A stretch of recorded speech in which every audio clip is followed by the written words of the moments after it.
দেখুন, বিএনপি সংস্কার জিনিসটাই চায় না।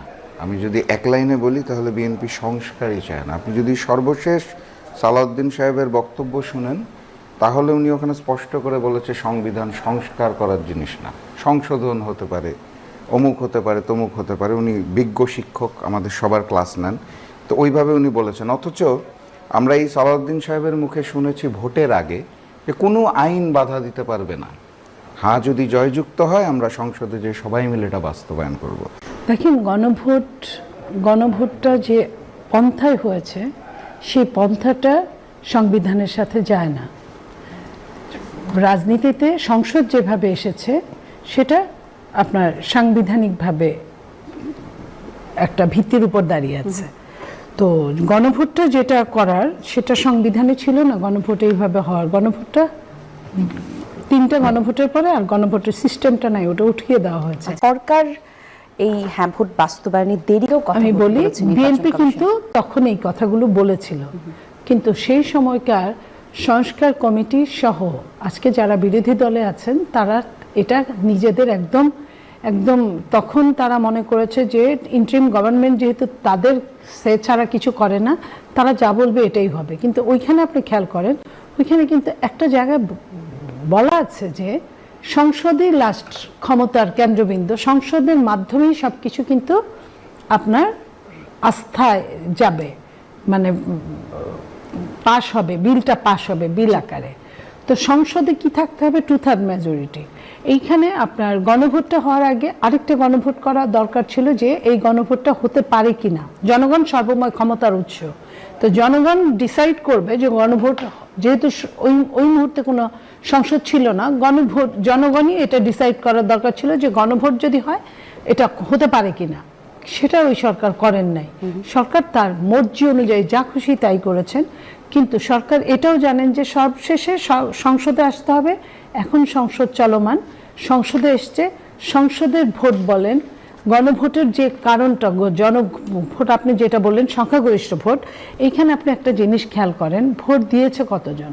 6 কোটি মানুষ ভোট দিতে যান নাই, 3 কোটি মানুষ গণভোটের বিপক্ষে ভোট দিয়েছেন।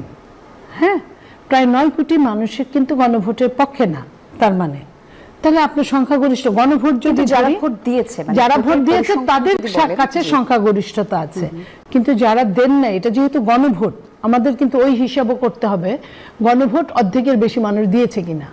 তো যে মানুষটা ভোটই দিতে যায় না সেটাও কিন্তু এটার সাথে ইনক্লুড হবে। এই কারণে এটা গণভোট, এটা সাধারণ নির্বাচন না যে কয়েকজন উপস্থিত থাকবে সেই কয়েকজনের উপর ডিপেন্ড করবে। যাই হোক, এটা একটা আরেকটা আপনার বলবো যে মানে সংবিধানের বাইরে তো অবশ্যই, তারপর আরেকটা যে কত মানুষের কিন্তু এটা আছে। বিএনপি তো নির্বাচনের আগে থেকেই জানতো। তারপরে আমি বলি আপনাকে, আইনি এবং সংবিধানের যে বিষয়টা বললেন, বিএনপি শুধু এটা বলেছে তা না, বিএনপি ওইটাও বলেছে যখন বিএনপি যে সনদ, জুলাই সনদ যেটাকে বলা হচ্ছে, জুলাই সনদে সিগনেচার করেছে, সেখানে নোট অফ ডিসেন্ট ছিল, কিন্তু যেটা সরকার প্রধান ইন্টারিম যেটা ঘোষণা করেছিল এবং 4টা প্রশ্ন দিয়ে বলেছিল হ্যাঁ অথবা না ভোট, সেগুলো কিন্তু বিএনপি বলেছিল যে এইখানে আমরা সিগনেচার করি নাই, আমাদের সাথে প্রতারণা করা হয়েছে এবং এটা আমরা মানি না। বলার পরেও কিন্তু ওই সরকার কোনো কিছুই কর্ণপাত করে নাই, তারা তাদের মতো করেই চাপিয়ে দিয়েছে। তো তাদের মতো করে যখন চাপিয়ে দিয়েছে, বিএনপি ওই মুহূর্তে কিছুই বলে না, কারণ বিএনপির সামনে এবং বাংলাদেশের জনগণের সামনে একটা নির্বাচন ছিল, নির্বাচনটাই মেন, অন্য কিছুই মেন না। তো নির্বাচনটা করার আগ পর্যন্ত বিএনপি প্রতিবাদ করেছে, বিএনপি কোনটা ঠিক কোনটা বেঠিক বলেছে, কিন্তু বিএনপি এর চেয়ে বিএনপির হাতে আর কোনো ক্ষমতা নাই। এই কারণে যে বিএনপি সহ সবাই মিলে ওই ইন্টারিম সরকারের সাথে একটা ইন্টিমেসি ছিল যে সরকার বানানোর ক্ষেত্রে, সেজন্য কিছু বলে নাই যে এই সরকার যেহেতু অনির্বাচিত তার সাথে কথা বলে লাভ নেই, সময় আসলে যদি 2/3 মেজরিটি যারাই পাবে তারা এটাকে নিয়ে দেখভাল করতে পারবে সেটা, এবং কোথায় কোথায় নোট অফ ডিসেন্ট আছে, এবং নোট অফ ডিসেন্টগুলো নিয়ে এখন কথা হচ্ছে, কাজ হচ্ছে।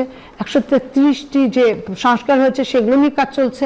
তো আমার মনে হয় যে এটার সাথে গণভোটের কোনো অবস্থান নাই। গণভোট হলেও আপনার 2/3 মেজরিটি যেটা করবে, হ্যাঁ জয়যুক্ত হয়েছে অথবা না জয়যুক্ত হয়েছে সেটাই হবে। ধন্যবাদ আপনাকে।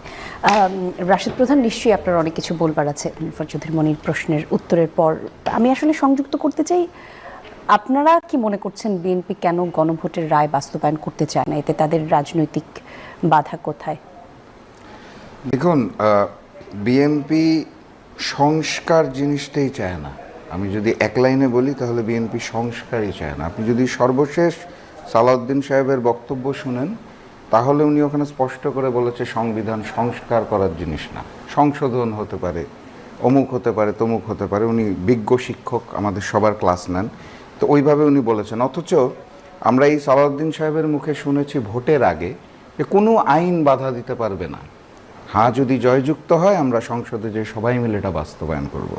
জনাব তারেক রহমান ভোটের আগে বলেছে আপনারা দয়া করে শব্দটা খেয়াল করবেন, হাতে ভোট দিবেন, হাকে জয়